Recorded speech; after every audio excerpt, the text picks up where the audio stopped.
Ah, nos bons gauchistes, qu'est-ce qu'ils sont intéressants, qu'est-ce qu'ils sont incroyables, ils ont toujours des idées pour nous surprendre, ces gens-là. Après plusieurs fusillades liées au narcotrafic, nous sommes à Fontaine en Isère. Le maire Modem, qu'est-ce qu'il propose? Qu'est-ce qu'il propose face à cet enchaînement de fusillades, à l'ensauvagement de sa ville? Eh ben, il s'est dit, si on faisait un apéro, les gars, pastis partant bleu, pastis délicieux. Allez, un petit coup de pastis, les copains. Je suis pas sûr que tes amis du narcotrafic apprécient particulièrement les apéros citoyens. Non, mais c'est incroyable d'être aussi déconnecté de la réalité, d'en être là. Et surtout, les habitants, comment vous votez pour ce genre de type? Franck Longo, là, qu'est-ce que c'est que ça? Qu'est-ce que c'est que ce truc? Où est-ce que vous êtes allé le trouver, celui-là? Un apéro citoyen face aux fusillades? J'ai dit, mais t'as compris le problème ou pas, là? Qu'est-ce que c'est cette affaire? Ce type-là risque de vous demander, en Isère, de vous mettre une couche sur la tête en cas d'attaque nucléaire. Je vois le truc gros comme une patate. On va l'écouter. Il faut laisser les gens s'exprimer. Laissons ce gauchiste nous expliquer le fond de sa pensée sur cet apéro avec nos amis du narcotrafic. Le trafic de drogue sévit. Ici, commerçants et habitants vivent quotidiennement dans la peur. Ouais. On est dans une insécurité permanente. On a vu des gens qui sont morts pour rien, gratuitement. Le petit Italien ils ont même pas payé, quoi. Dans la tête. Il y en a un qui promène son chien, il a pris dans le mollet. Ah oui. Une torture morale. J'ai peur. Franck Longo, maire de la ville, a décidé de mettre... C'est peut-être l'extrême droite. Est-ce que cette femme au bras noir peut témoigner un peu plus longuement pour nous expliquer elle a peur de qui, de quoi? Est-ce qu'elle a peur de Bardella, du Front National, du Rassemblement National? Elle a peur de milices fascistes? Est-ce que c'est les images de Paris, du défilé qui nous a été vendu comme étant un défilé de néofascistes? Est-ce que c'est ça? C'est ça qui lui fait peur. On aimerait le savoir. On n'a pas beaucoup de détails sur ce sentiment de peur. Moi, ça me fait chier, quoi, parce qu'on peut pas constater, on peut pas avoir de réponse si on n'a pas un bon diagnostic. En place une opération inédite. Pendant 10 jours consécutifs, les points de deal seront occupés pour gêner le trafic. C'est à la fois une opération de sécurité, puisqu'on a les forces de l'ordre qui seront présents avec nous. On a la police municipale, la police nationale, madame la préfète est aussi. Mais vous allez faire quoi concrètement là? Et on veut là vraiment virer les dealers, virer les consommateurs, les contrôler, les sanctionner. Donc ça, c'est l'opération vraiment de sécurité. Une opération. Contrôler, sanctionner. Il n'est nullement question d'arrestation, d'emprisonnement. Voilà. Il faut être clair là-dessus. Si vous êtes un gauchiste de sa ville, oubliez tout de suite l'histoire de il va les arrêter, ils vont être dégagés, etc. Non, il va les chamailler un petit peu, il va en choper 2-3, petite amende, et on est reparti, parce que bien évidemment la police, la gendarmerie ne peut pas être sollicitée comme ça pendant des semaines. Ça va être le temps d'un après-midi, le temps de quelques jours, et ensuite rebelote. C'est juste un effet d'annonce. Ne soyez pas dupes. Il sait contrôler sa communication, le monsieur. Je vais m'occuper du narcotrafic. On va les gêner. Qui devrait permettre aux habitants de se réapproprier leur quartier. Bien sûr. Voler mon sac avec les papiers et tout. Franchement, Mince. c'est pas bien ici. Des temps d'échange entre voisins et élus seront organisés. Je croyais qu'ils montaient les courses. Ils aidaient les vieilles. La semaine prochaine, ici, on va faire un petit apéro commun, donc je vous invite à venir. Un commissariat mobile et des rondes fréquentes viendront renforcer la présence policière dans le quartier, au moins jusqu'au 24 mai prochain. Oh là là là là, ça va rien changer, quoi, c'est comme d'habitude. On a vu, il y a des villes où ils ont déplacé des écoles à cause de trafiquants de drogue. Qu'est-ce que tu crois que tu vas faire avec ton apéro, là? Qu'est-ce que c'est que cette affaire? T'as juste envie de t'en foutre plein la panse avec l'argent du contribuable. Voilà, c'est j'organise un apéro, mais j'ai la flemme de payer le pastis, de payer du bon alcool. On va utiliser l'argent de la mairie, donc on va faire ça au nom de la sécurité. C'est ça, dis-le. Dis-le que t'as envie de te mettre bien, putain de merde. Qu'est-ce que tu crois faire? Qu'est-ce que c'est que cette histoire? Lutter contre le trafic de drogue en prenant un petit peu de punch. C'est ça la réponse, voilà. Qu'est-ce que vous voulez faire avec ce genre de politiciens ? C'est pas étonnant d'entendre les propos du futur président de la Roumanie sur la France. Mais c'est un trou à merde.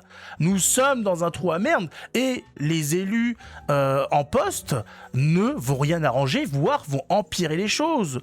On les voit, quel va être le résultat de cette politique de merde ? C'est même pas de la politique, là. C'est du vide. Où est l'armée ? Où sont les armes ? Normalement, la politique qui devrait être menée, c'est celle qui a été faite au Salvador, qui a montré des très bons résultats. Tu tires à vue et tu chopes les autres. Tu te laisses pas faire, on va tirer à vue. Tu vas crever. Eh oui, combien de taux de récidive chez nos amis dealers morts ? Hein ? Combien ?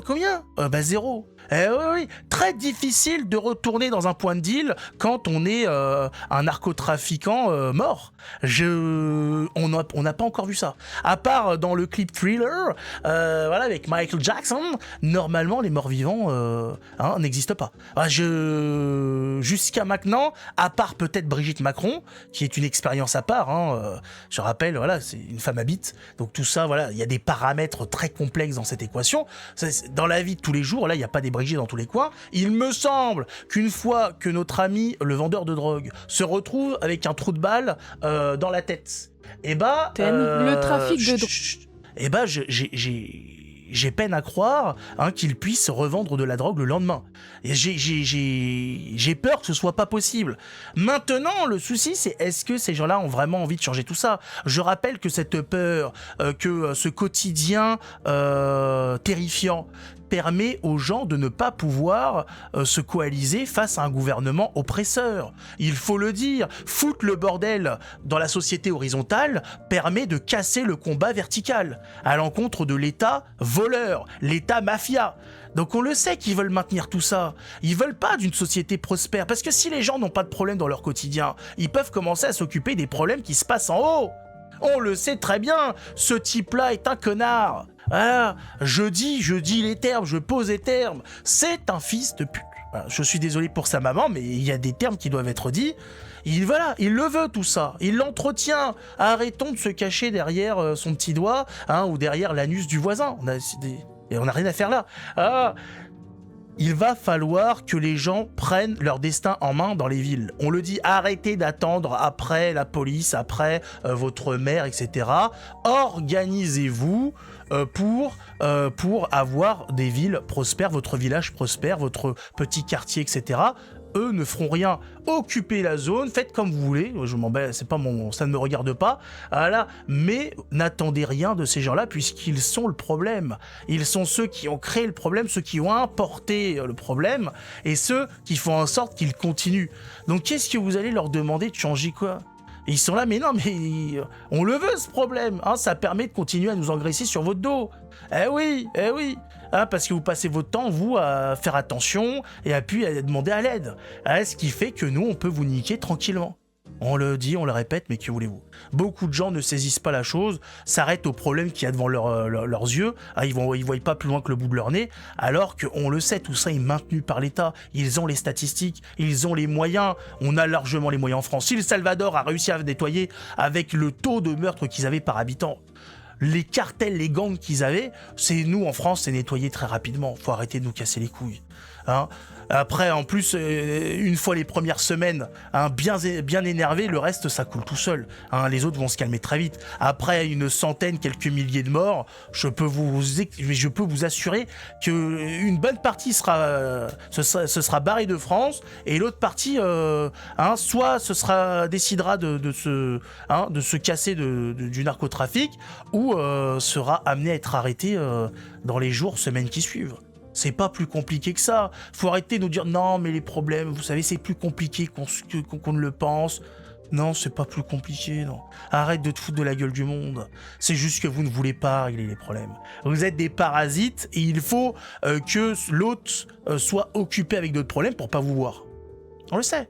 Enfin, mettez un pouce, abonnez-vous et on se retrouve la prochaine fois pour tartiner de la merde sur un politicien, je l'espère, en attendant bien évidemment que les Français saisissent leur destin et envoient les politiciens à leur place. sur la Lune, en prison. Chacun choisira où il aura envie d'envoyer son politicien local. Voilà, ça c'est au bon vouloir des locaux. Hein, c'est normal, voilà. Je trouve ça tout à fait normal. Allez, on se retrouve la prochaine fois pour plus d'informations.